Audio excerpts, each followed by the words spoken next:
Welcome once again to Cinemaholics, where we talk about the biggest and best films coming to theaters and streaming online from the San Francisco Bay Area. I'm John Agroni, film editor for The Young Folks. From Pittsburgh, Pennsylvania, he's a freelance writer. You've seen his work on Slant Magazine, Cinema Blend, The Playlist, and the Having George Harrison's Hair Gazette. It's Will Ashton. Hello.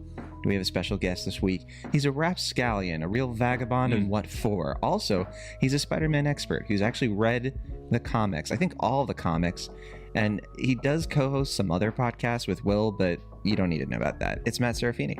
What's up, guys? Happy to be here. Hey, Matt, how you been? Happy to have you on. It hasn't been a long time. We just talked about the Muppets Haunted Mansion with you. Yeah, but it's nice to be back talking about Spider-Man. I think this is the third time. I think because I think I was on for Spider-Verse and then Far From Home. Mm-hmm. And so here we are for. We didn't have you for Homecoming. Right. I think we were still, finding our sea legs. Yeah. It was a freshman year type situation. Yeah. We were pretty cliquey freshman year. I'm pretty sure I pitched it, though. I said I had a friend who was really into Spider-Man. You were like, yeah, maybe. Never heard of him. He needs to cut his teeth on something a little bit more, and then you brought him on for Downsizing, was it? Yeah, that was right. And it's like, all right, well, can't ignore him forever. No, but Matt, you love Spider-Man like way more than most people. Is that the case? Yeah, it's the case. And I would say the biggest difference between now and the last time I was on is that I finished my journey. I spent a little over 6 years going through and reading every Spider-Man comic ever. In the canonical. How many is that? It was around 3,000. So I guess you can make the joke that I literally love Spider-Man 3,000. But it was the whole, specifically the chronology of the mainline 616 Peter Parker Spider-Man. It's like every issue he appears in. So that includes some X-Men issues, some Avengers issues here and there. But yeah, it was a long journey, and I finished it about a month and a half ago, just in time for this movie. Just in time for the holidays. Yeah. I guess that's the theme. It was like Muppets Haunted Mansion was like a Halloween, event we had with you. You weren't around for Thanksgiving, but you came around for Christmas. Yeah. Love that. Did you have a resource with those Spider-Man comics? Like, do you have some kind of like catalog or like guide to know what to read? I had a list. Someone on Reddit, on the r/Spider-Man Reddit, made a list that is like the complete chronology, which went up to it. Obviously, I started the list in 2015, and he continued to update it for a couple of years, but it ended in 2019. So I had to do the last 2 years on my own. But fortunately, I had been reading those live, so I knew the order too. So then can I ask you this, because I've read a lot of Spider-Man comics, but not like, a billion like you have. Mm-hmm. What is like the best era of Spider-Man in your opinion? And the one that I probably liked the most, and I didn't expect this when I started it. I mean, first of all, you can't really beat the Lee Ditko stuff of the, very, very early, but it's the 60s. The 60s stuff is hard to top because it's just so classic, but also it's just not as easily accessible. So in terms of like what is the most fun stuff that I would actually recommend someone today could just hop right in, is the Brand New Day era, which started in around 2010, and it's what happens right after Peter makes a deal with Mephisto to trade his marriage to Mary Jane so that Aunt May can stay alive. Right, because of Civil War, everyone right? will forget. Yeah, and it's exactly, and so that everyone will forget his identity. So it's relevant to this movie, but in any case, right after like that storyline, I believe sucks and is like a really dumb, out of character thing for Spider-Man. But wait, Spider-Man making a deal with a sorcerer he doesn't know very well in order to do something very convoluted was not a. It's not as out of the box as a lot of people think, because the whole thing with Spider-Man for his whole like 60-year existence has been that he's always just in the most insane adventures ever. But in terms of that being like a mainline storyline, it is kind of out of character and kind of dumb. But what I do have to say about it is that it does lead to like probably one of the best eras of Spider-Man ever, and it's actually the same era that the 2018 PS4 game is mostly based on. Yeah, that's a so if you- really, really fun entire, like the whole story behind the PS4 game is amazing. Yep. If you like that game, you would pun like the intended. Brand New Day era. I did get into the Superior Spider-Man at one point. That's a lot of fun too. Oh, it's so fun where Doc Ock, becomes Peter Parker. He possesses him for a while. He takes over his brain. Yeah. I caught a couple of references to Superior Spider-Man in this movie, No Way Home. And I titled my review of it as like, oh, is this the Superior Spider-Man? And somebody got in the comments and was like, you should retitle your video because people are going to think that, Superior Spider-Man gets referenced in the movie. And this is why I don't. This is why YouTube just continues to like Discourse is awful. Had to force quit the app. Yeah. Yeah, so we're talking about Spider-Man No Way Home on this week's show. We're going to be talking about other films later in the week, like Nightmare Alley and Swan Song, lots of new releases. But for now, we got Matt on the line, and we are glad you're here, Matt. But we gotta set some spoiler ground rules, right? Because Spider-Man No Way Home, it's the biggest movie of the year. Like easily, it's looking like it's going to be one of the biggest domestic openings, box office wise, in like ever. I think it's already like selling out theaters in a way that like even for pre-COVID is pretty unbelievable. I'm seeing it again later today. There you go. People are going to be watching it more than once. We just haven't had a movie like this in theaters, I think, since Avengers Endgame. So even before Spider-Man Far From Home. So we're going to talk about what we think of the Tom Holland movies for sure. We're going to talk about this movie. We're not going to give anything away past the first big trailer. The first trailer that reveals not all of the like big surprises for sure. So we're going to start things off that way. We might get into some things later, but we'll give you fair warning. The boys, Matt and Will, they told me like they kind of like held a web shooter to my head and were like, we're going to talk spoilers, John. You're not in control. So that might happen later. But for now, Spider-Man No Way Home. Before we talk about that movie, let's talk about the Holland trilogy.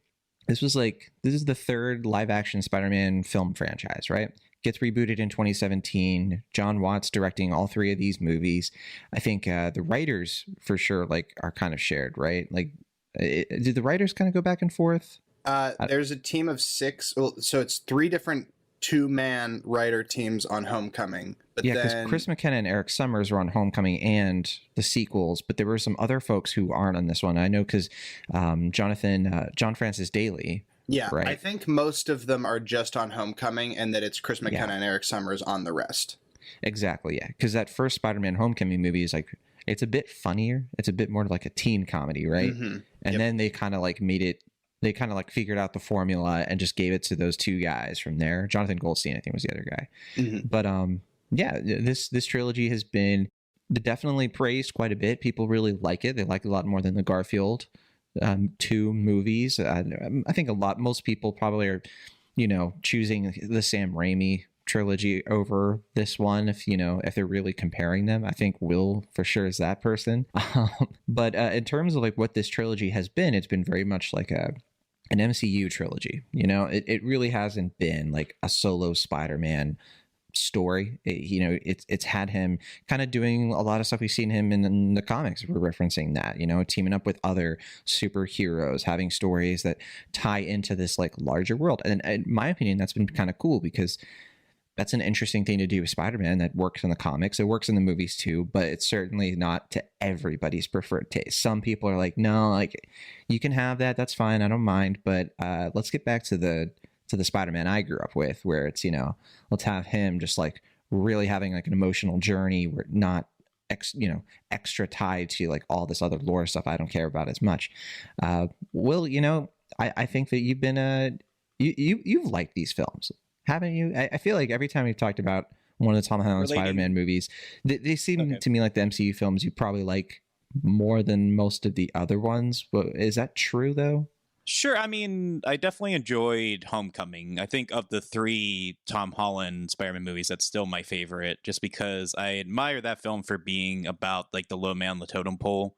I really like that we have this cinematic universe where we can actually kind of explore like the little nitty gritty things. I felt in terms of the movies themselves, the first Spider-Man movie was the first time we could really have just like what it's like being an average Joe in this universe. Obviously, Spider-Man, Tom Holland's character, Peter Parker, isn't like an ordinary person, but we can spend more time with ordinary people through him and see like, like it's a very kind of like John Hughes-esque high school comedy, but we can kind of see like, oh, okay, like this is how it affects people when you live in the MCU. And I think that's pretty fun. Like you said, it leads to more kind of lighthearted comedic elements.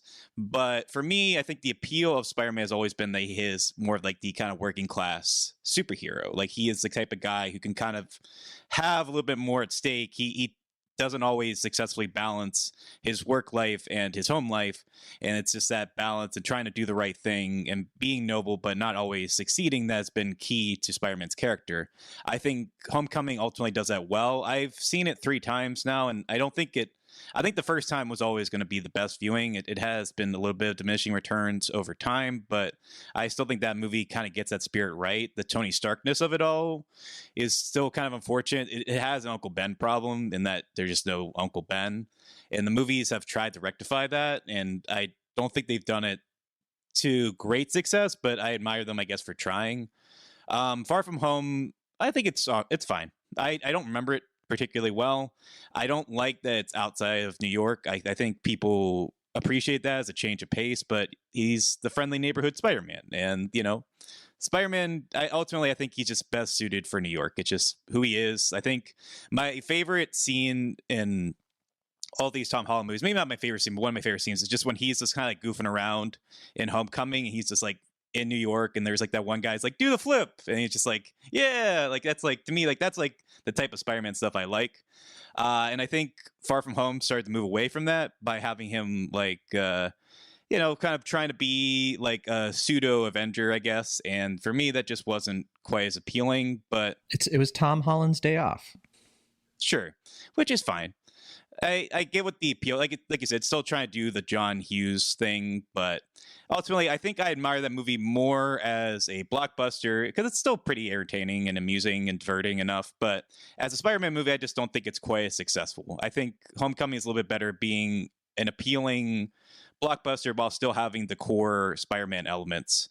But it's fine. And then with this movie, we'll discuss that in a bit. Yeah, because I'll say real fast, I think Homecoming, to what you're saying, I think Vulture with Michael Keaton, that to me is like, they really killed it with that villain, the really good stakes, really good, that is a movie where he's in Tony's shadow, but it's a movie that resolves with him not having the tech suit, in the final fight, not having, this like Avengers network supporting him and him choosing to kind of do his own thing, which I think is right. Partly why I think, Homecoming is probably the most standalone of these. I mean, not probably, also, definitely. Yeah. I think that was also the point where they're starting to figure out the whole villain thing. Like before that, the MCU wasn't great about nailing villains. And with Michael Keaton's character with Vulture, it's like, you can see where he's coming from. Like it's, obviously he doesn't do the right thing, but like in the first like few scenes, it's like, I can kind of get where he's coming from. Like, yeah, it's like, it's a crummy thing. And he's fun to watch, like his whole business and like what he's trying to do. It's interesting. I know Matt's probably chomping at the bit to get into this, but I do think like what you mentioned with the John Hughes thing, there is like that sort of like, you can sort of trace these to big 80s movies, like the John Hughes take your pick for Homecoming. Far From Home is your Ferris Bueller, and then you get Far From Home, which is like you Back to the Future part a billion. I don't know if we're gonna get into Far From Home in too much detail, but I do think it's a good change of pace to not have him in New York. Well, I'm sorry, I'm that person, because we had 6 movies before we got to Far From Home doing the New York thing. So, but Matt, what about you? Do you agree with Will? Do you where you agree, disagree? Where are you at? Well, I should note that I love all of the Spider-Man movies, like even the bad ones. I think they're all good. And Do you really love Amazing Spider-Man Part 2 or just part? I keep saying Part 2. It's just 2. I'm going to be honest Amazing with Spider-Man you. 2. I rewatched all of the Spider-Man movies leading up to this movie, and Mhm. this is a steaming hot take, and I apologize for the comments you guys might Give get it. about this. No. I need enjoyed the hot Amazing takes. 2 more than Amazing 1 this time around. I do too. I've always Wow. said that. I really found it to be more entertaining all around. It's goofier, to be sure. And Yeah. the pacing I thought of the first Amazing movie is just bad. The the structure big of thing it. with that one. Yeah, it's a mess. Yeah. But The big thing is that it keeps trying to justify itself. Like, Mhm. we're not Sam Raimi, so I'm like, we're a little edgier. Like, you know, and it's just like, He wants we to turn can't people have- into yeah. lizards. Like, yeah. can you believe it? sure. Yeah.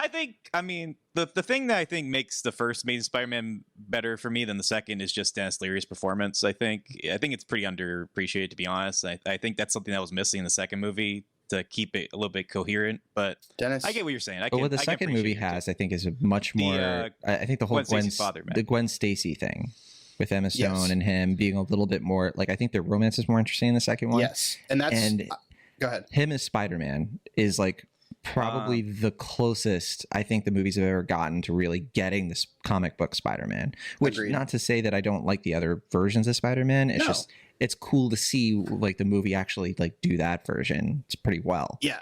If I may lay it all out there, because now that it's funny. I always hesitated to call myself a Spider-Man expert because I was like, well, there's still a bunch of comics that I haven't read yet. But now I've read them all. Sure.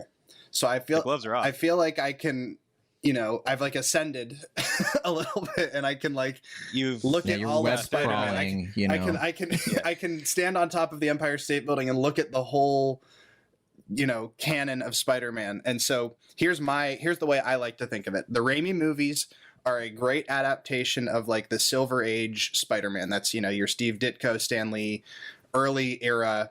He's just a working class hero. I mean, those movies have a timeless feel to them. And I think that all, besides a couple dated references, that's like that era. The Andrew Garfield movies are more of like the 2000s era, kind of like the Brand New Day stuff. And I agree with you, John, that like the Spider-Man stuff in that movie is some of the best Spider-Man stuff there is in live action. And it's just it's a big blast of fun. And I actually would say Amazing 2, the best thing they could have done would be not to have Electro be involved and to just focus on the Peter and Gwen conflict of like him trying to be Spider-Man while He still hates, me. yeah, get rid of that. So then that brings us to the Tom Holland movies, which is the original question that was asked. I think that these movies, I originally thought they were Ultimate Spider-Man, which is the reboot of Spider-Man where it's younger and it's much more drawn out and like a TV show, which is fantastic and I highly recommend to everybody. But I actually had a realization while we're sitting here, which is that the Tom Holland movies are not an adaptation of the core Spider-Man title. The Tom Holland movies are an adaptation of Marvel Team Up, which is a long-running series that has come back many times throughout the years. But the basic premise of it is Spider-Man is the main character of it, and every issue he teams up with a different Marvel character. And it was mainly used as a showcase to like show off some of these other heroes and villains to try to get you to read their books. But yeah, in this case, he teams up with Iron Man, then he teams up with Nick Fury, then he teams up with Doctor Strange. exactly. It's the Spider-Man team-up trilogy. But there is obviously many elements of Homecoming, or I mean, of the Ultimate Universe in there as well. But yeah, it's there. I think that I'm with John in that Far From Home being set outside of New York, that makes me like it a little bit less because I love Spider-Man swinging around New York. But as John said, we had up to that point 6 movies in New York, so it's totally okay to do something different for one of them, because that's also how Marvel Team Up would be. There'd be an issue of Marvel Team Up where Peter Parker is in Europe for a photography thing, And also, now, I just think it was interesting. They got a little bit more of his like frantic, like choosing between his responsibility and like being, with his friends and like they did that a bit in Homecoming, but it continues in Far From Home. Like it is a trilogy, and there I did feel it for him because he, like that's the core of that movie is like he doesn't want to be doing. He just wants to be on the strip with his friends. That's why he makes that decision with Mysterio. It's like this other person can handle it. I don't think you can do that really as effectively if you keep them in New York the whole time. I guess Homecoming, they had him in DC too, kind of for the same thing. So they've always kind of stretched him out a bit. One of my favorite things about both Homecoming and Far From Home is that his supporting cast, his best friends, all have a character arc that happens entirely like off screen with him not there. Well, it's not entirely off screen, but they all have an arc. They all go through their own like events with Peter Parker not present. That is so accurate to the character of Spider-Man, and I love that. He's always missing out on stuff. Yeah, I think the big weakness of that, and maybe we'll agree with this, is that especially in Homecoming, I think it happens the worst in Homecoming, but it's also annoying in Far From Home. There isn't enough Peter Parker with these people. Yes, like agreed. They barely interact with him, and so like you have to sell, for example, that him and MJ are going to be an item. They barely talk. Like, especially in the first one, it's always just sort of like, where's Peter? And like Homecoming, especially, is like, well, Liz, there has to be this romance with Liz. What'd you say, Will? The Poochie role.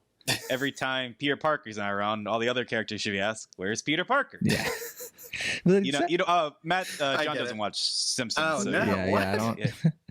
Yeah, I don't know what you're trying to pull over there, but I'm sure it makes sense to some people. No, but yeah, it's like they don't really have like that arc with Peter, so that's always been annoying. That's not really an issue in No Way Home, which I think like No Way Home. Let's talk about that movie. This is definitely my favorite of the Tom Holland ones. I mean, it's just without a doubt, like far and away. It is. I think that's an absurd opinion, but I know it's John. Not we're gonna have to do some fighting with Will one. on this one. I've been talking to him since we saw the movie on Thursday, and we're gonna have to put our dukes up right now. Cracking my knuckles. I mean, to each of your credit, this is not an exclusive opinion. Like I've heard a lot of people say this. I just don't understand this opinion, just to be honest. Well, let's set it up, because I'm sure there are going to be some people who are listening who are like, okay, I haven't seen the movie yet. You guys aren't talking spoilers yet, so like just ease me in. I'm scared. So let's help that person out. Oh, look at this. This is a good one. Some suggest that Parker's powers include the male spider's ability to hypnotize females. Stop, come on. Yes, my spider lord. Can we just stay up here all day? It is so crazy down there. That's right, folks. Spider-Man is in fact Peter Parker. Listen, I did not kill Mysterio. The drones did. The drones that are yours. Does any part of you feel relieved about all this? What do you mean? Now that everybody knows, you don't really have to hide or lie to people. For the record, I never wanted to lie to you. But how do you tell someone that you're Spider-Man? Now everybody knows. But this isn't about me. This is hurting a lot of people. I've just been thinking about how to fix all of this. So, Peter, to what do I owe the pleasure? I'm sorry to bother you, sir. Please, we saved half the universe together. I think we're beyond you calling me sir. Okay, Steven. That feels weird, but I'll allow it. Okay, so Spider-Man No Way Home. As we mentioned before, directed by John Watts, and third movie in this trilogy. Really, it feels like the kind of like the end, not of a trilogy, but really of like a quintology or whatever it is of like every Spider-Man appearance with Tom Holland. So that includes Infinity War, Endgame, and Civil War. I think that's pretty fair to say. It's like this feels like the conclusion to a story that started with Tom Holland, assisting Tony Stark in the Avengers and Civil War. And now we're seeing him in, obviously, like this is his biggest challenge yet, where at the end of Far From Home, we're picking up right after Far From Home. He got the girl, and she got him. It's a beautiful thing. Him and MJ are swinging around, but J.K. Simmons, by way of Alex Jones, kind of gets this video right from Mysterio being like, Peter Parker, or Spider-Man's Peter Parker, also he murdered me, and edits the video and everything. So now he has to face two big issues. The world knows he's Spider-Man, and also people think that he murdered Mysterio. So one quick thing about that too is that like it's not super like one dimensional. It's not like the second movie where, like, or I guess it is close to the second Raimi movie where it's like he has his fans, people love him, but there's some people totally hate him.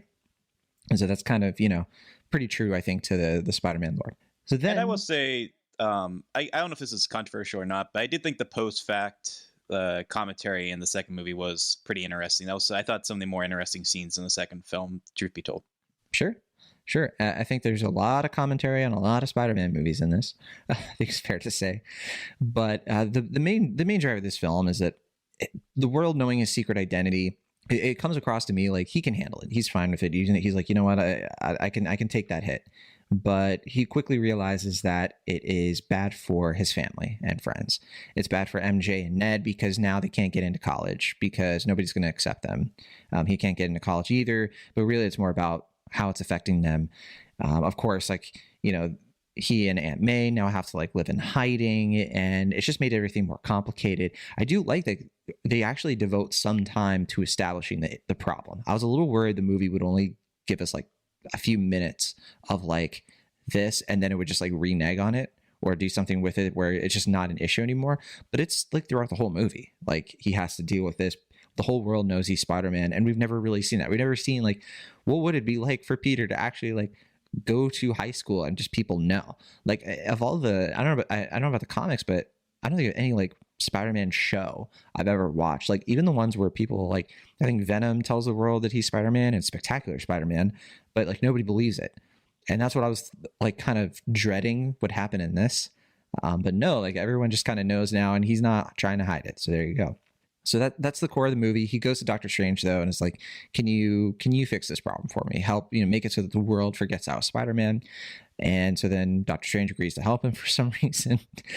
And as he's doing the spell though, he tries to amend the spell because Peter's like, well, you know, I do want MJ to know, and and Ned. It makes the spell go out of control. Next thing we know, the multiverse crashes, and a bunch of people from other Spider-Man movies start showing up and wreaking havoc. I guess that's all we can say for now, but this is a long Spider-Man movie. This is like 2.5 hours. I think the other two were like 2 hours or less.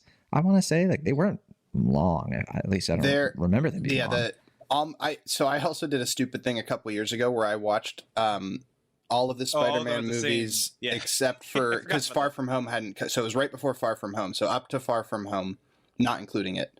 I watched all of the movies at the same time, and they are all right about at 2 hours. I think the longest one was 2:15 at that point. But yeah, I see it right here. Homecoming is slightly longer than Far From Home. They're both like 2 hours and 10 to 15 minutes. Yeah.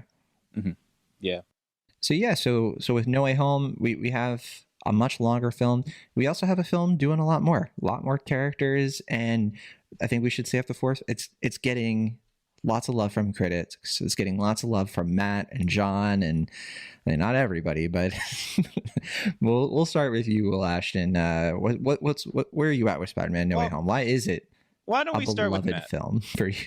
I don't want to start off on a down note. I want to start with positive. Yeah. So you can like dash at it. Yeah, makes sense. Yeah. No. I want Matt to talk first because he's our guest, and also I want to start on a good note. Okay, fair enough. You know what?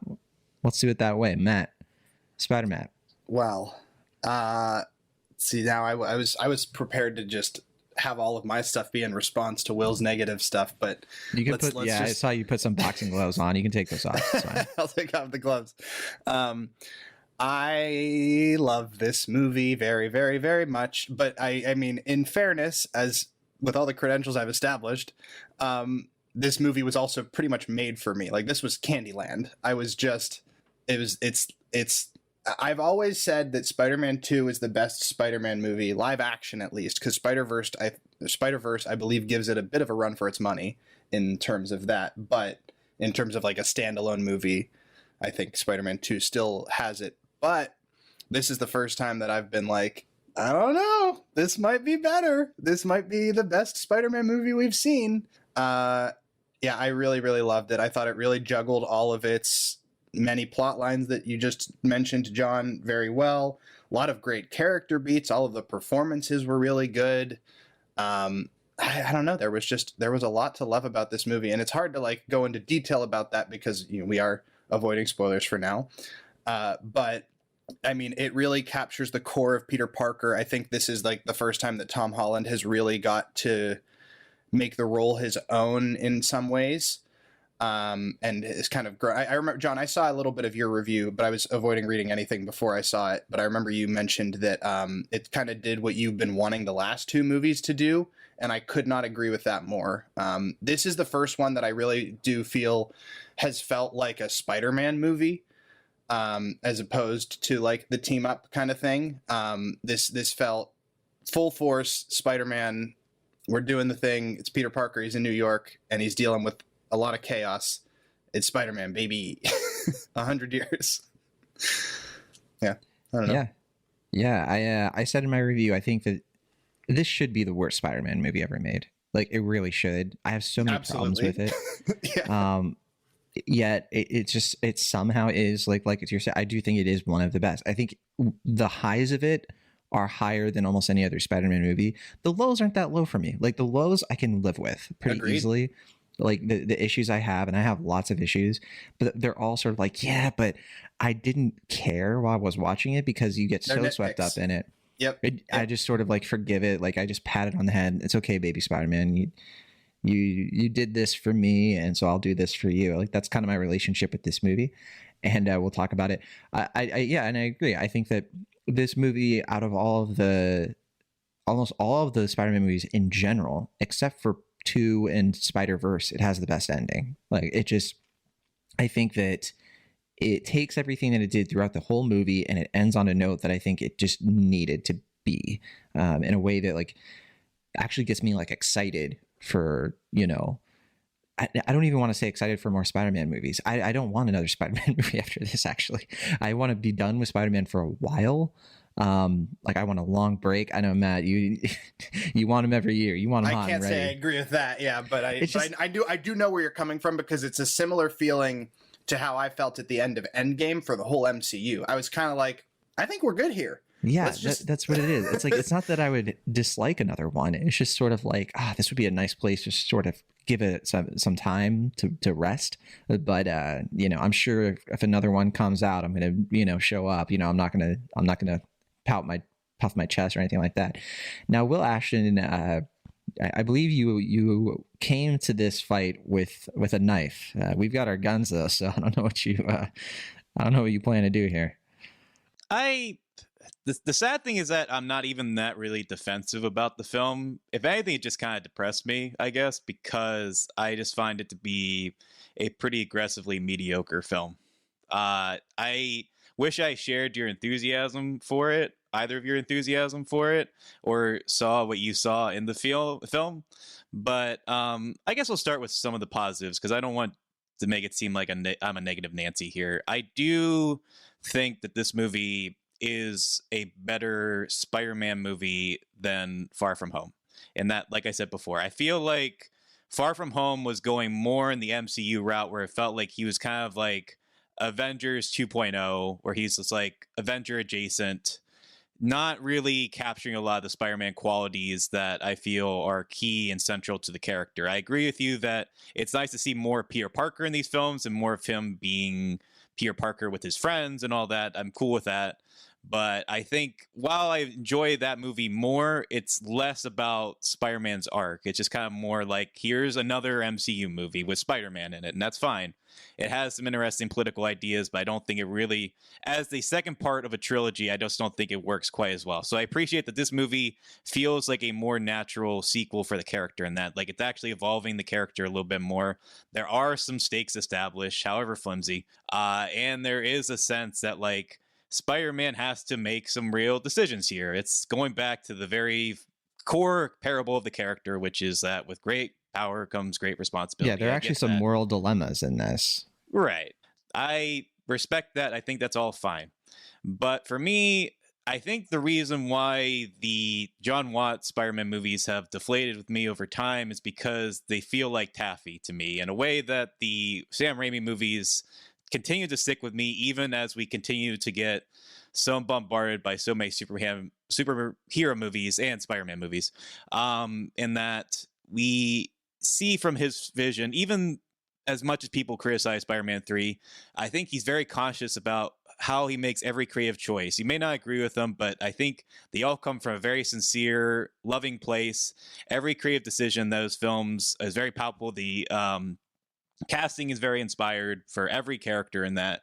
And I think those movies only become richer because there's so much palpable heart and love in there. And I'm not trying to say that there isn't that love in these films, but for me, there's just something about them that just feels sort of deflated. I think part of the problem is that with this movie, they're trying to do everything for everyone.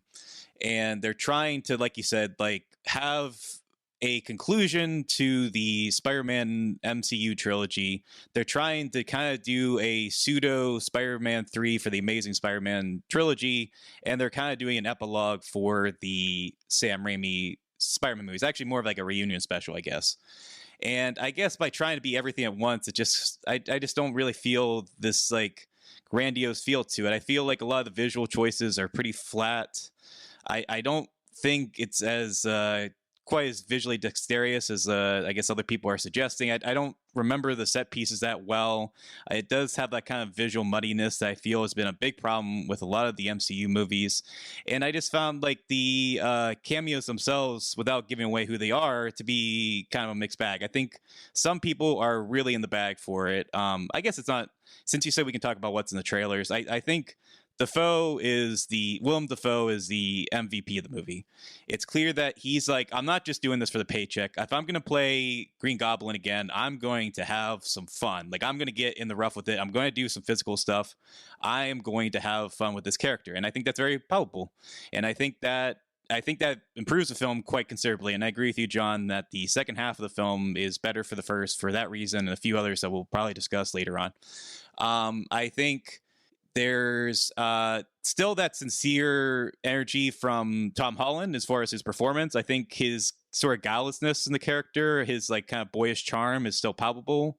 And I think his chemistry with Zendaya is very sincere and likable. I also still like Marissa Tomei as Aunt May. I feel like she doesn't get as much to do in these movies as she should, but I still really like her performance. I think it's very sweet motherly dynamic with her and Tom Holland. I think is core to why I like the first two movies a good bit. She gets way more in this one than she ever has, right? I was about to say, I think it's not a spoiler and fair to say that she gets more to do in this movie than the previous two movies combined. Because that's been an issue for me. Like, Homecoming, Far From Home, where is she? You know, and like, what was the story for her for Far From Home? A fling?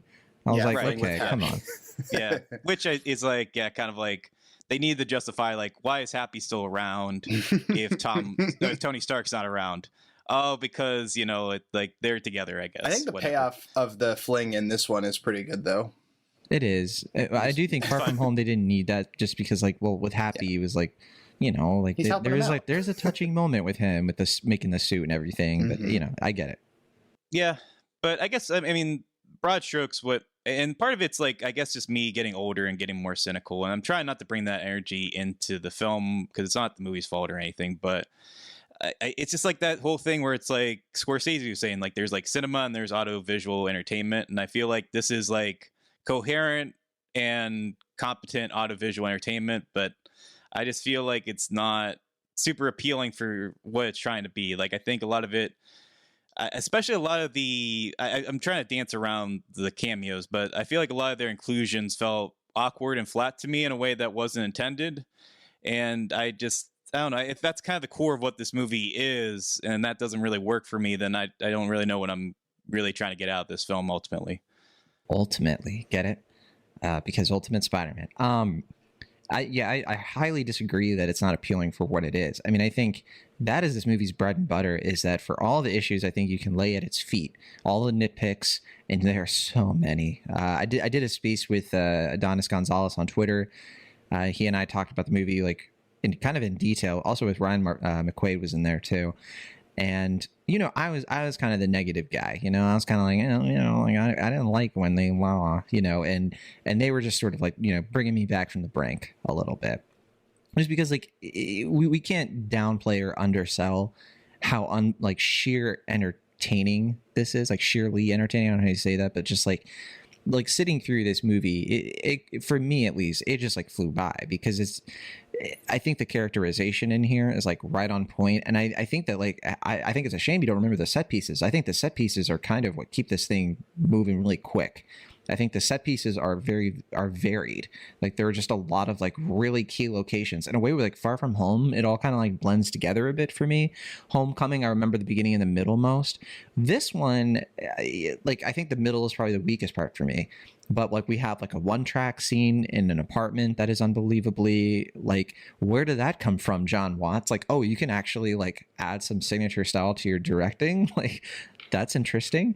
But then also there's a mirror dimension battle in this film that just like absolutely mind-blowing stuff. And I totally forgot about that scene until right now. John Watts said, "Scott Derrickson, hold my beer." basically, I think that I wouldn't be surprised if that was one of those things where they brought in like the Marvel second unit, to kind of come in. But then also I think the finale is like just pitch perfect to like what it was going for. There are times when this movie feels like just a reaction instead of a movie. It feels like, okay, this is this isn't fan service. This is like fan servitude. This is like pretty slavish to the many people who have been watching these films for a long time, have been disappointed by these films for a long time. And I've seen a lot of reviews where people are like, this is the greatest hits. It's like, oh, this movie's doing the greatest hits. I firmly disagree.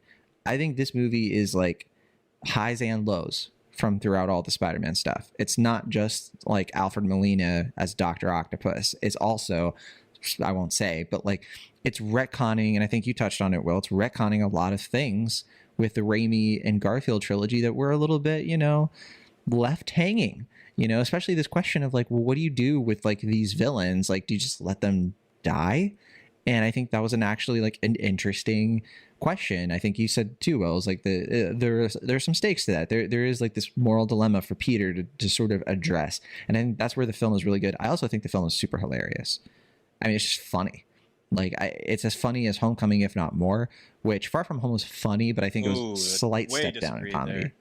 Say again?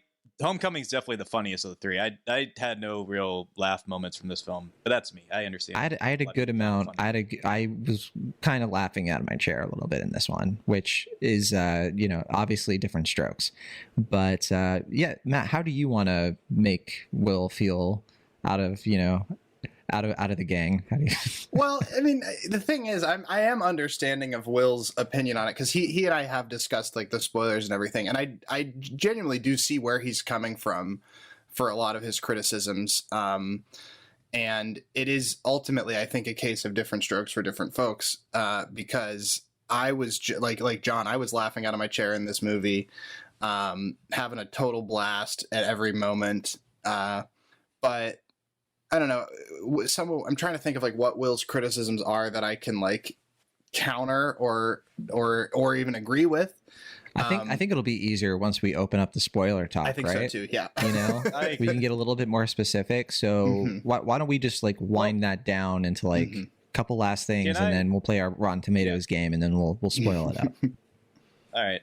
I mean, some things I wanted to address from what you were saying, John. I think for me, I have seen a considerable amount of John Watts' filmography. For instance, he directs one of my favorite music videos, the Fatboy Slim Wonderful Knife video. He also did the TV for the Radio Wolf Mike Lee video I like a lot. There's also, he did Cop Car and Clown, which I think are pretty fun, inspired movies. He worked for the Onion, didn't he? I think too. But you're saying like where this John Watts come from, but it's like I feel like he's throughout his career proved himself to be a pretty varied and inspired filmmaker. I'm just saying that for the Spider-Man films. I think the Spider-Man films, he's been kind of invisible, in my opinion. See, I think I see more of that inspiration in Homecoming, that kind of pluckiness that's key to Spider-Man, and I just don't really see that with the sequels. I guess it's just where we fundamentally disagree. Plucky, I think that's kind of a point, isn't it? That it can't be that same energy because he's growing up, and to do that would feel like a step back, right, for the character. But what I'm saying is that I feel like there's an anatomy to this film and the last film that doesn't seem central to John Watts. Maybe I'm just forgetting stuff because I don't find these films to be particularly memorable. I'm talking more of like quirks of the filmmaking. Like I was going to say, I agree with John. I think this movie has more of like director's fingerprints on it than either of the like this has that that John mentioned that single take shot towards the beginning of the movie. That part is excellent. And I was like, this is a directed See, I felt that just reeked of artifice to me. I guess that's where we just fundamentally disagree. I felt that was like trying to evoke this sort of like. Can't believe you're making me Google what artifice means. I don't know. It just didn't. It seemed insincere to me in a way that I just couldn't really get into. I have to disagree. I think it's an effective scene for capturing the sort of like the panic mode that he's in, and it takes a moment that could be very easily like not have weight to it, which is Aunt May and Happy finding out that the world knows now. And it does, I think, one of the most interesting things with it, and it's a funny version to do it, where it begins in the room where he literally gets caught with his pants down. And like from there it just escalates and escalates. And I just have to disagree. I think it's like a really, really good version of that scene. It could have been very, like you said before, that to me, it could have been flat, it could have been visually muddy, but I think they did it in a very visceral, engaging way. Yeah, I guess for me though, and this is I guess where we kind of corely disagree. When I watch this movie, I don't think like, oh, that's an inspired choice. I just think like, oh, how did they schedule it so that they could have this person on the same day? Like I keep thinking about the filmmaking of it in a way that just I can't really get engaged with it. And I don't really find it entertaining because I'm so caught up thinking about the filmmaking process in a very corporate, calculated way that I just don't find myself wholly invested in the actual film itself. Cynicism. There's no way. I'm trying not to be cynical, though. That's my problem. That's the thing, is like it's so hard to control that. You know, if you feel if you're feeling that, if you're seeing that in the movie, it's like, what are you supposed to do? Like, you know, I feel very well. I get feel that's bad. A me problem, but go ahead. It's a film problem and it's a me problem. I get it's both. Yeah, I feel bad that you didn't like it because, like I said, none of that stuff even registered for me. I was a kid in a candy store having a blast. So and you were kind of seeing the guy in the back poisoning the candy and just being like, I know John Watts is going to be making the next Fantastic Four movie, and I can definitely see that being something that I could go in like any direction, because I'm like, this guy, I feel like he is kind of figuring out what he can do with a superhero film that hasn't been really done before. Like that confidence, I think, is coming through. But any last words before we start to talk about things that cannot be talked about in a spoiler-free discussion? Okay, I think you guys are ready to go. Let's play a Rotten Tomatoes game. We don't want to leave those folks out. Rotten Tomatoes, we're going to guess the score, and Matt, you're our guest. Now, the day we're recording this, I'm sure it's going to change. It could go up, it could go down, it could go sideways, but out of 278 reviews, and again, I think we're still probably like 100 or so away from this being the final.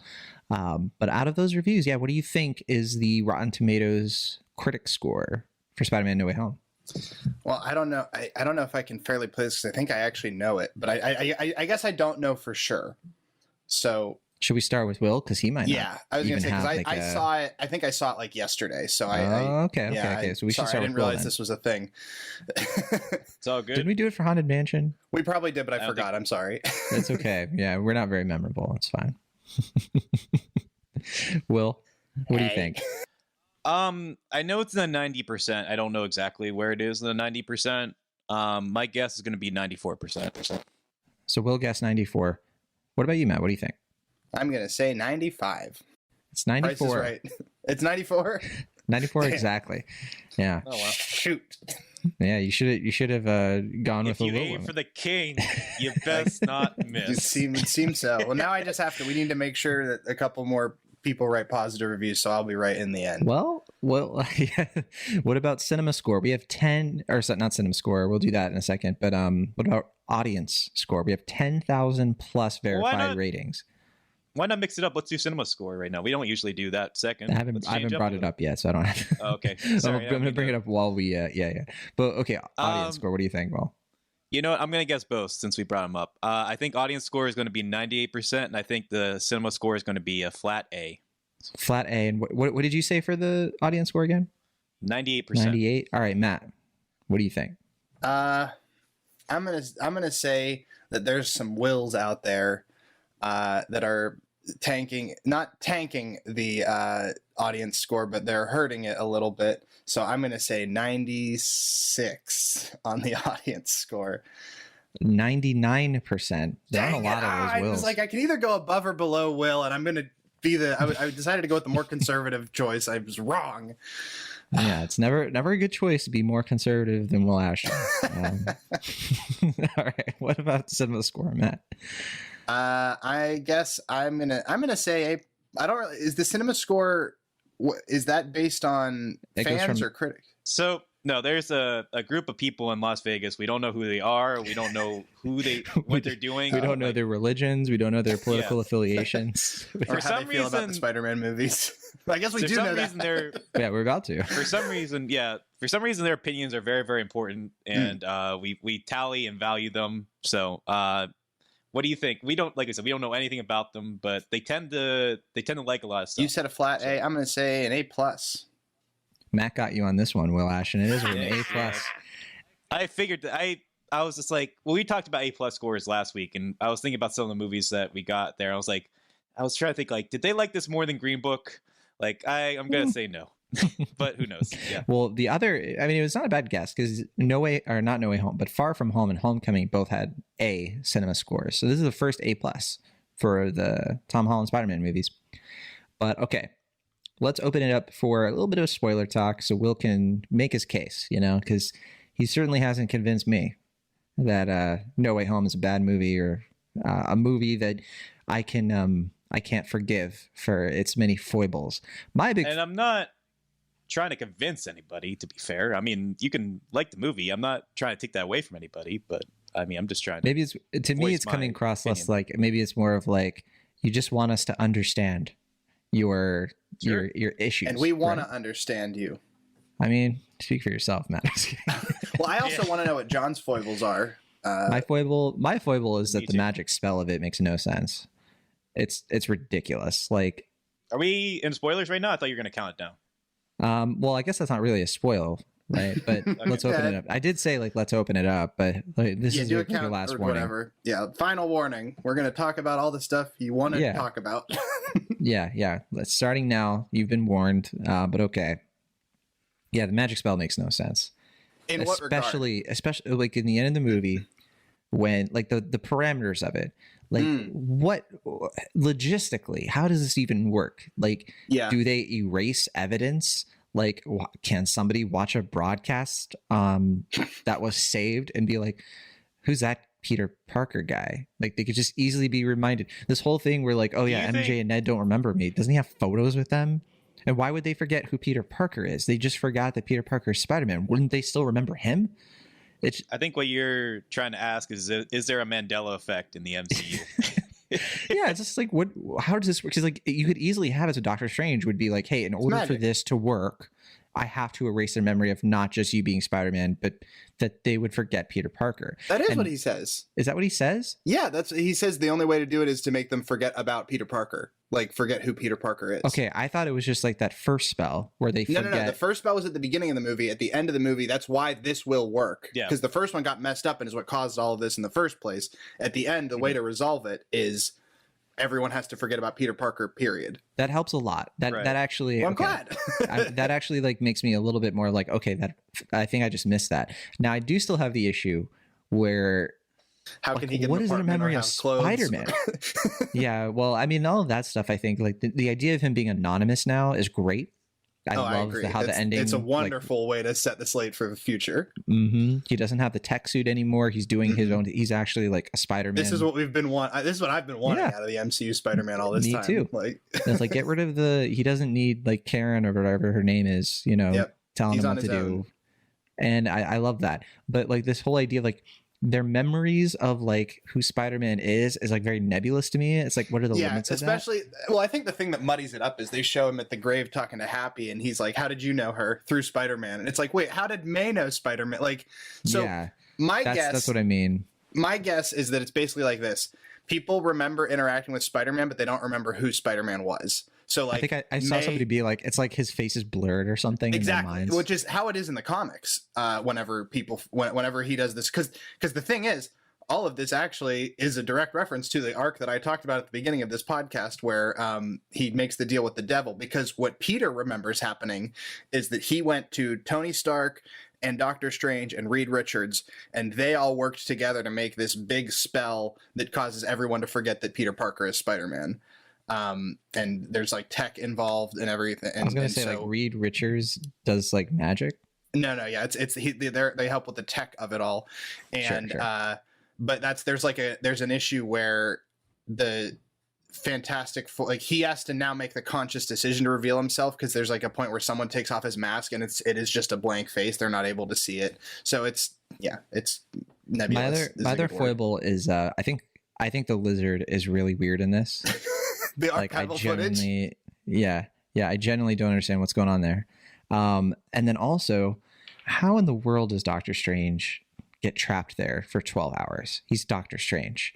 Like, He's not the Sorcerer Supreme anymore. but it's just such a like convenience thing. It's like, we have to, like, I don't know, it was stuff like that where it's like, I get where you're coming from, Will, where it's just like, it's so manufactured, you know. But those are just a few of the big ones for me. There are a few more, but Will, what about you?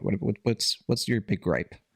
So my big gripe is that this movie is kind of trying to have it both ways, in that it is revealed that basically this whole trilogy is the origin story for Spider-Man.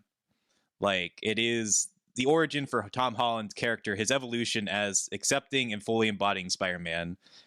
He doesn't have an Uncle Ben, but Tony Stark and Aunt May are like both Uncle Ben for him. And I feel Very like Lynchian in that way, right? Lynchian? In what way?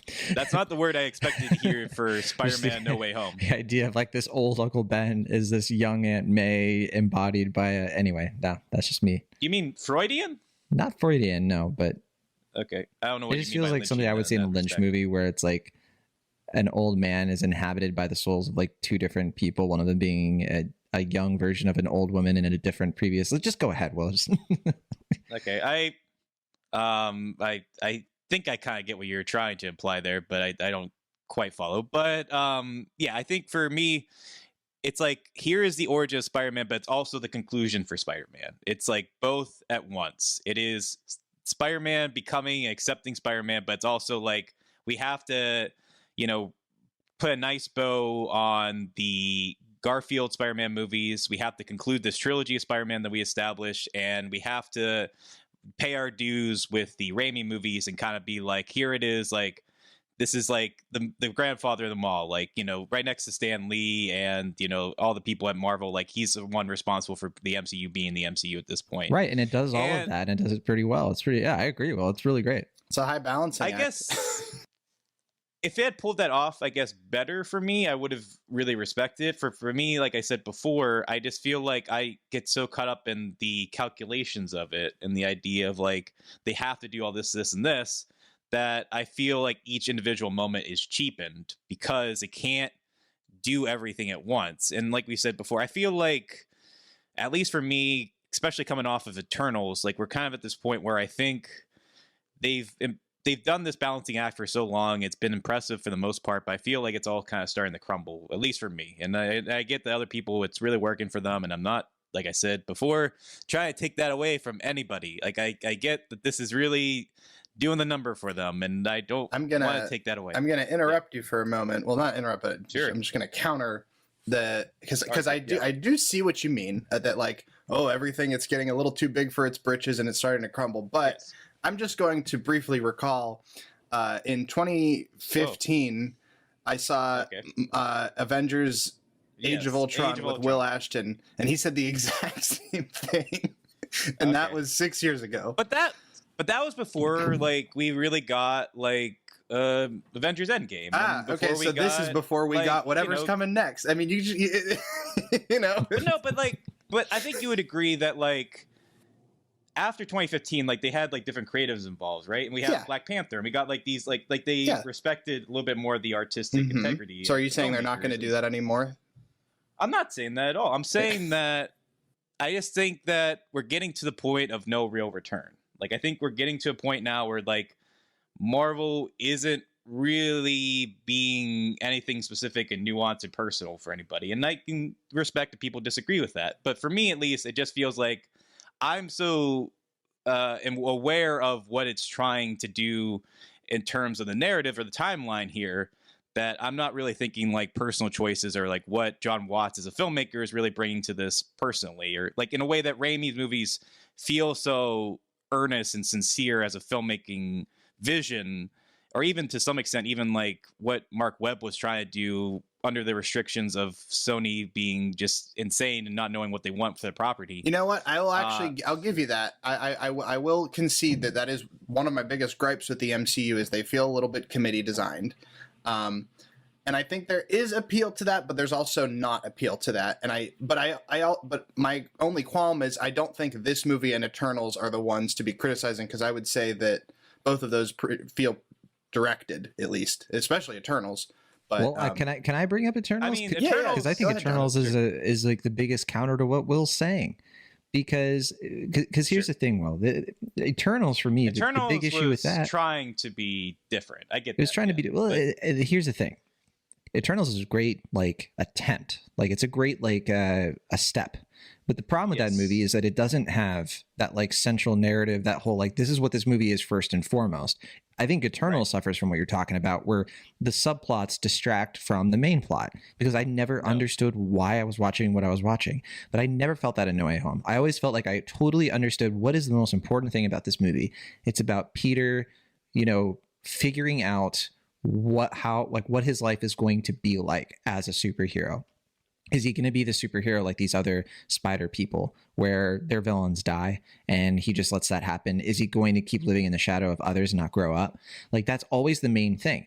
The subplots in this movie, as you're saying for you, it's not as good of a balancing act, but I think they're all subplots. They're all sort of like pieces to a larger puzzle that all fit together. And I don't think that they come at the expense of Tom Holland's journey as Spider-Man. They all are in service to it.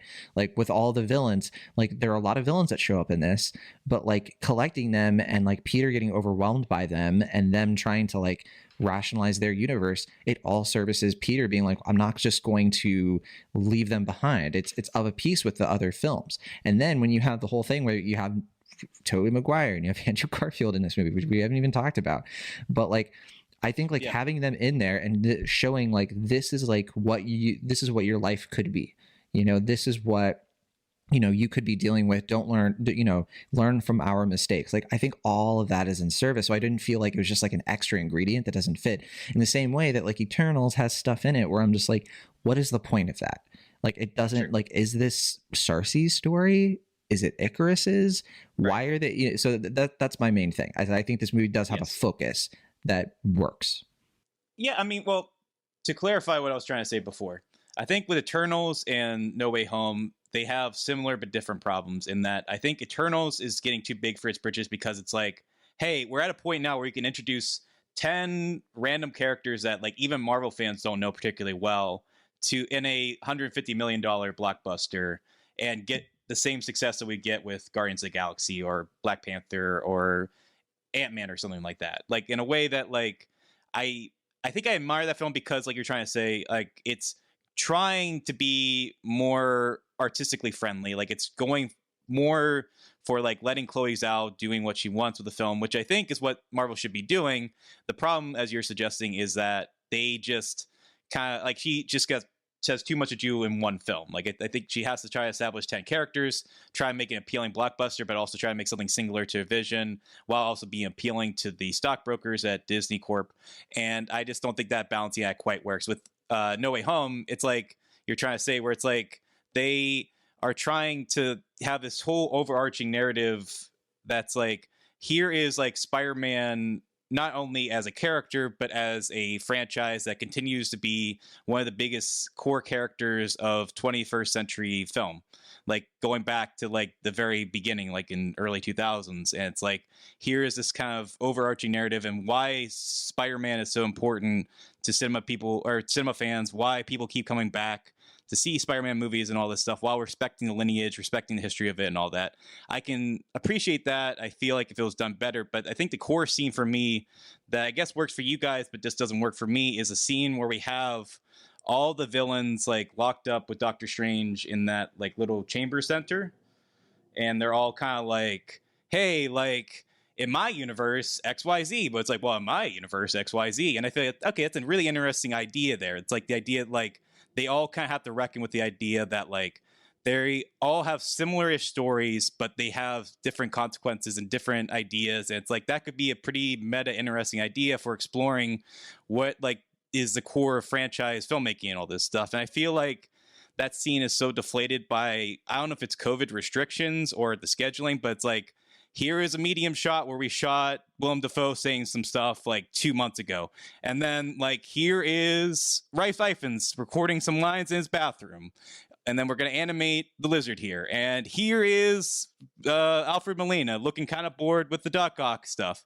And it's like, Willem Dafoe is going to say the line because it's a meme, you know, I'm something of a scientist myself, and everyone claps. I see where you're coming from, but I'm going to be honest. I think the biggest issue that it sounds like you're having is that you're missing the forest for the trees of this movie.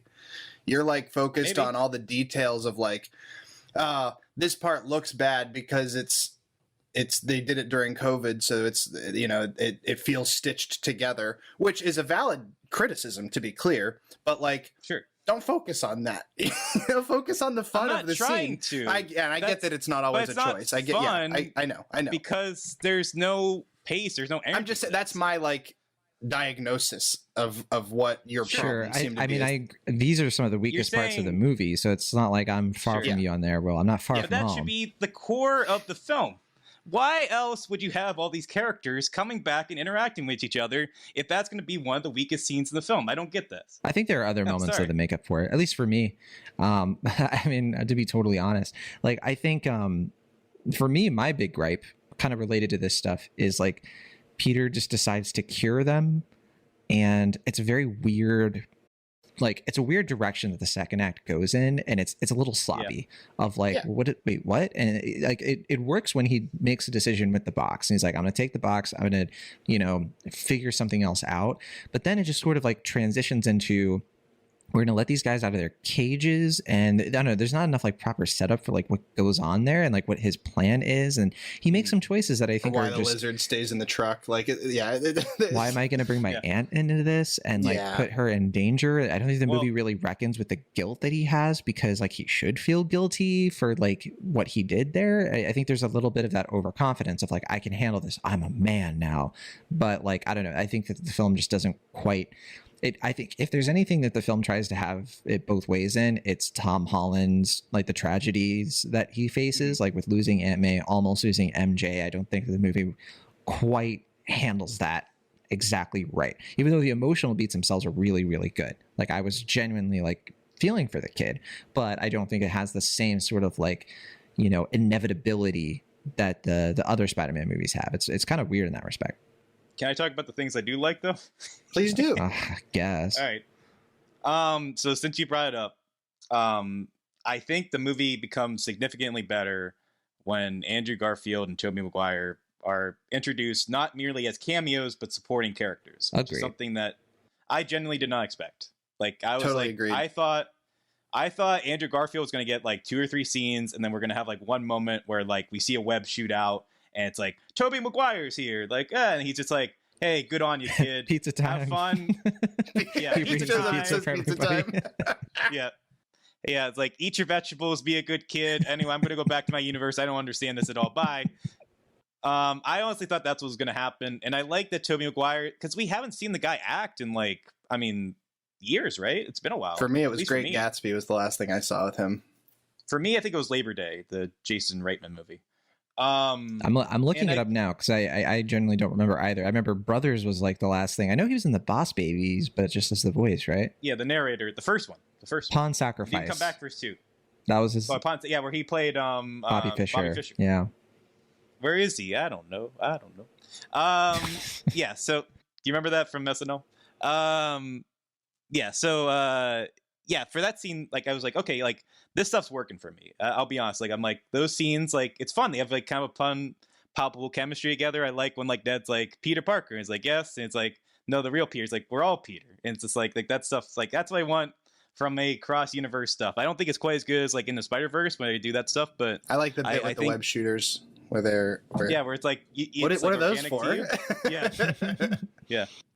Yeah, like that's like the stuff I want from like a crossover. We Spider-Man do get movie. some of that from the villains, right? Like we get a little bit. Like there's a scene where Sandman and Electro are kind of having like a back and forth that I thought was like, man, that's actually really interesting. And I think that they, like I mentioned before, they retcon some of these villains. Where I think Electro is more interesting in this movie. I think Sandman's not quite as strong. I think he's the weak link for me. Him and Lizard. But like there are goofier moments where Lizard is just like, I wanted to make people into lizards, and like the other villains are like, dude, like what? Well, they acknowledge that like all of these guys are like scientists who did something that messed themselves up. Yeah, like, yeah. There's like that whole thing is like watch where you fall. You know, like that's the stuff that like I'm like, this is hilarious.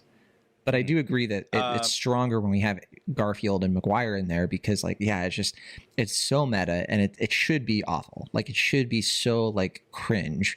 But for me, it isn't because like I love those guys. There's a heart and sincerity to it. Like you were mentioning, like where's the earnestness? Where's the sincerity of the Raimi movies? I think it's there. Like that's like when this movie like really comes together. Yeah, I was talking to Will about this a little bit after the movie, but one of the things I thought they did well was like emphasizing the differences of the Peters. Like whenever Andrew Garfield shows up, he's like, we'll disagree. He's neurotic. He's insane. Yeah. But, like Andrew Garfield shows up and he's like a little snarkier and he's like, well, I don't know. I've been here. And then Tobey Maguire shows up and he has like the big dopey grin. He's like, hey, sorry, I just came in your door. Oh, it's gone. Like it's, they got it. They nailed it in my opinion. I think they have a mastery over those characters, you know, like I think it was like fitting it. Like they fit the suit pretty perfectly. But I wanted to highlight Andrew Garfield in particular because I feel like he's the kind of thing that makes me appreciate the movie more and also more critical of the film indirectly. Because Andrew Garfield, I feel like, is the one who has the most to prove with this film because he was the one that I hope this isn't too bold to say, maybe this is my hot take for the episode.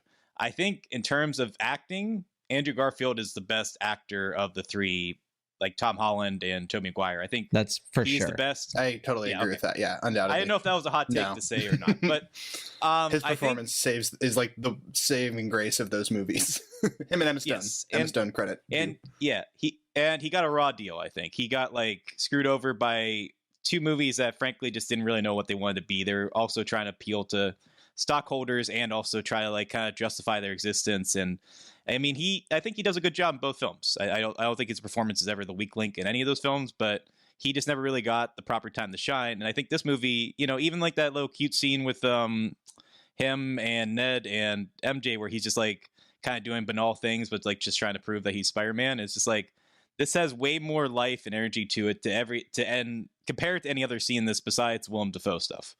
And it makes me like, okay, like, yeah, it's fun. And like, I think there's a scene that I think is one of the few emotional moments that work for me in this film are primarily with Andrew Garfield. The first is where he's mourning the loss of Gwen Stacy. I felt like that was actually genuine, sincere.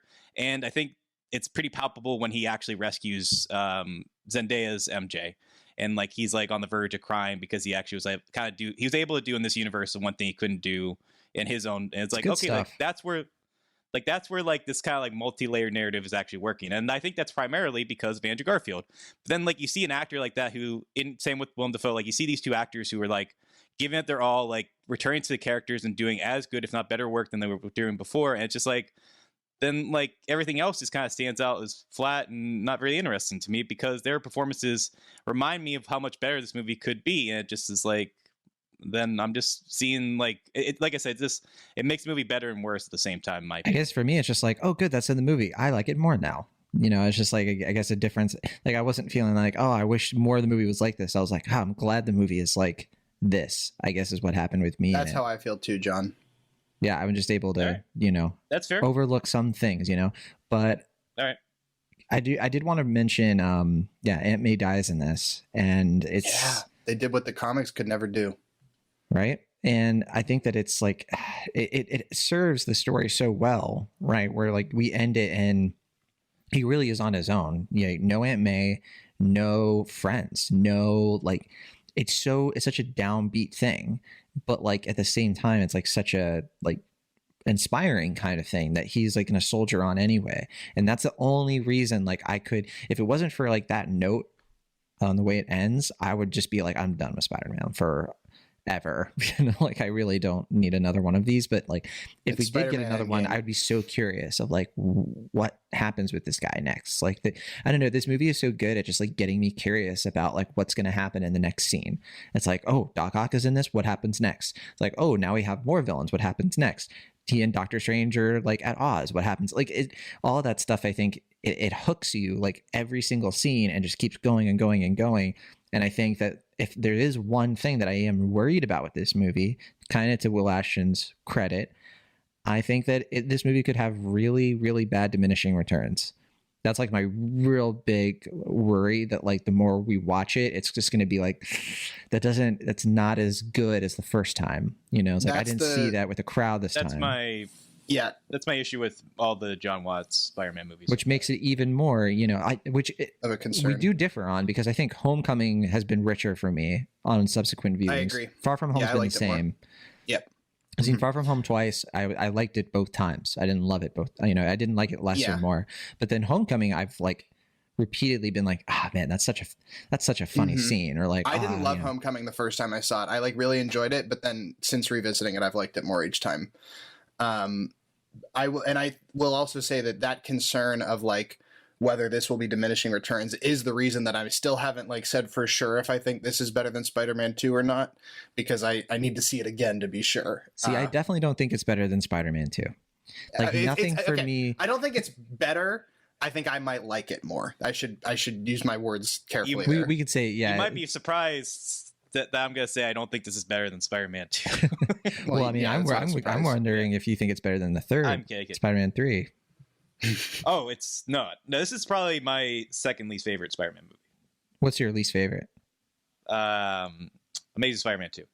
I just threw up off screen. Different strokes. We don't want to rank the Spider-Man movies because snore. I hate ranking things. We can rank them. Yeah. Rank the movies by how good their memes are. That'd be fun. But I think Spider-Man 2 wins the cake. The first movie wins. The first or second, yeah. Yeah, but I think the first one has more than memes, right? Probably does. It has something of scientists. Yeah. But second one has Pizza Time. Well, I mean, Pizza That's Time, true. That's Power of the Pizza Sun in the palm Time. of my hands. I think it's the Yeah. second one has more memes. we'll have I to guess do a you're right. bonus episode. I know we have a hard stop with this, so we got to kind of finish things out. Okay. And no, yeah, my favorite is easily Spider-Man 2. I think Into the Spider-Verse is better for me as well, because I think that movie will hold up. It's a little bit more timeless. Whereas like this movie, it requires too much. You have to watch, it's like Endgame. You have to watch way too many movies to get to it. So like, I can't be like, yeah, it's better than this one, or I like it more than this one. But as a sheer movie, I think it's in the top 3. Like if I ranked it, it would probably be number 3 for me right now. But I know, Will, you got your soft spot for Spider-Man 3, and you know, Good film. yeah, I enjoy it. yeah, I don't hate Spider-Man 3. I hate what it did to me when I watched it in the theater. I had my expectations way too high. I learned a lesson that day, you know, kind of like Peter in this movie, you know. But yeah, let's finish it out then. Anything else you guys want to touch on before we go? I'll just say that in terms of the like end game of it, because I really do think this movie is Spider-Man Endgame. It ties up everything. The slate's cleaner than it ever has been for Spider-Man movies. Like going forward, it's a totally new ball game. But I think that aspect of it, that like fact that like how John said, you have to kind of watch a whole bunch of things to get it all. I think, I mean, and this is where my personal bias really comes in strong, which is because I've read all of Spider-Man. That to me feels more like Spider-Man than anything else. Like Spider-Man is always having these completely insane adventures that require you to maybe know what's going on elsewhere. And even if you don't, you can still probably enjoy it. You just might not get all of the little nuggets. And so that's why I think this is like the best Spider-Man comic movie. Maybe, I don't know. Spider-Verse is still, it's really, they're hard to compare because it's Spider-Verse is doing something else. But I loved this movie. I'm looking forward to seeing it again later today. And I think that it's really something special, and I hope that a lot of people like it as well. And I'm sorry that Will didn't. I don't think any less of Will Thank you. for not liking it, to be clear. I love Will. If anything, I think more of Will, because what a Yeah, brave it's kind of man. like, yeah, kudos to him for like having his opinion and defending it. Like, Yeah, absolutely not sticking with the status quo. I love it. No, absolutely, and I can totally respect that. And I'm like the first person that I'm always respectful of people who are like, oh, that just didn't work for me. Like, that's fine. Here's why it did work for me. But it's yeah, I like this movie a lot. Do you guys still do letter grades? No, we No. left that behind in phase 3 of the show. I haven't been listening to podcasts since the pandemic, so I apologize. I'm behind. You should go on more walks, man. Have you? I There's some should. good You're right. podcasts You're out there. absolutely right. Have you not met our friends Cobb and Cooper? I don't think I have. I feel bad. I'm Wait, sorry. seriously? Oh man. You missed It's- an entire. It's been a while. I feel bad. Well, yeah. Whenever we put together the best of Cinemaholics, we'll have to keep you in mind for that. I was gonna say, like, I think I really hope the next Spider-Man movie, if there is one with Tom Holland, it's like they call it. First of all, they have to call it Spider-Man: The College Years, and I hope that it doesn't like bring in MJ and Ned. I don't think we need them for a while. Like, they could pop in, I guess, but like, I just want to see Tom in a totally new environment where he's in Manhattan, going to Bring college. in Harry and MJ, or I mean Harry and Gwen in college. I wonder there, like, do they need to have any of the characters? Like, That's we true. probably don't need Gwen Stacy. We don't could need do new Harry characters. Osborn. Like, we could just kind of maybe do totally different. I have a theory. You think it's Can I- Daredevil, can I- don't you? No, it's not. No, I mean, I would love that. My theory is that this Spider-Man freshman year show that they announced a couple months back for Disney Plus, that's going to be animated, that was announced to be a prequel to Homecoming. I think that's a misdirect, kind of like Peacemaker, and that it's actually going to be his freshman year of college. But who knows? Like, that could be totally off base, and probably is. But Then you don't think it'll be? You think they're going to do like an animated show, like set in the MCU, that's going to be like literally like the Tom Holland, him in college? That'd be kind of. it'd That'd be an be- interesting that'd be neat. decision. But Yeah, well, I think there's money Maybe. on the table. I don't think they're willing to give up, right? So I don't know. It's one thing to put out there. I think Will's just kind of like, whatever. I don't. As long as I don't have to watch it. Well, I mean, that kind of gets my final thoughts, which is just that for me, like, even though I'm kind of coming out this review a little bit cynical, as Matt said, I don't remember being that cynical watching the movie, because I think primarily because I saw it with my younger sister, and I felt like it was like a rare moment. I don't have kids, but it felt like the closest I've had to That like you a know of. dad moment. Sure. But it's the closest I've come to having like a dad moment where I'm just kind of like watching the movie through her eyes and just being like, it's not really my thing. I'm not really enjoying this. But like, I see her having fun with it, and I see her being entertained, amused. I'm just like, well, that's what counts. Like, that's what I want ultimately from this. I think, Matt, when you asked me like what I thought about the film, and I like asked Emily what she thought and said that's what counts, I think you thought I was being sarcastic, but that was my genuine opinion. Like, I was just like, that's what counts. Like, I like the fact that she liked the movie was what I wanted out of the evening. I want her to like it no matter how I felt. And I feel like that's kind of like where I land on the film. It's just like, as long as the people are getting what they want out of this, that's fine. I'm not quite as doom and gloom as some people are about like this being the death of cinema or whatever, as I've seen on Twitter, but it's just not my bag, man. It's just not my thing. You can't And control what is like mainstream appealing. You really can't. Yeah.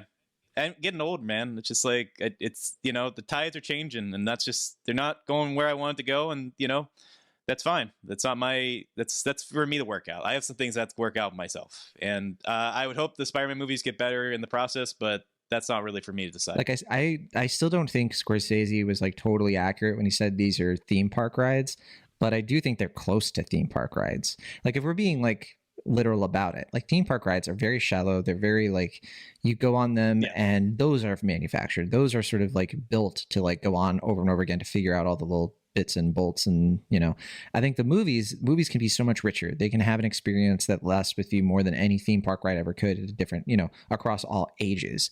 But I think we have to reckon with the fact that these are closer, to one thing than a lot of films tend to be. And, it's certainly something to consider. If you're somebody who really respects and loves cinema, and you're like, where's the Nightmare Alley review? I don't know. Wait, Spider-Man? Spider what? I don't, no thanks. Like, where's Swan Song?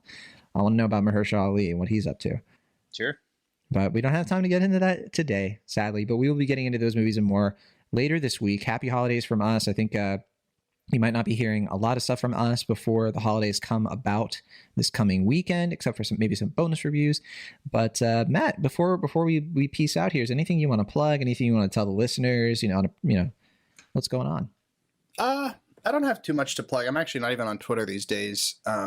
But I've noticed. Yeah, I've DM'd you like a million times. And oh, sorry. it's like you won't click any of my OnlyFans links, but no. Well, I will just promote.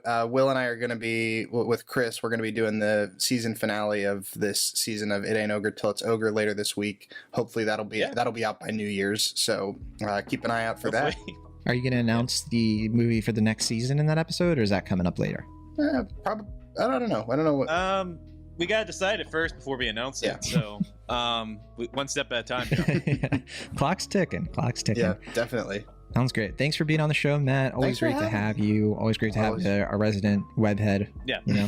Always a pleasure. Absolutely. But yeah, signing off from the Internet California, I'm John Grony. From the Internet Pennsylvania, I'm Washington. And from the Internet California, I'm Matt Serafini. See you next time.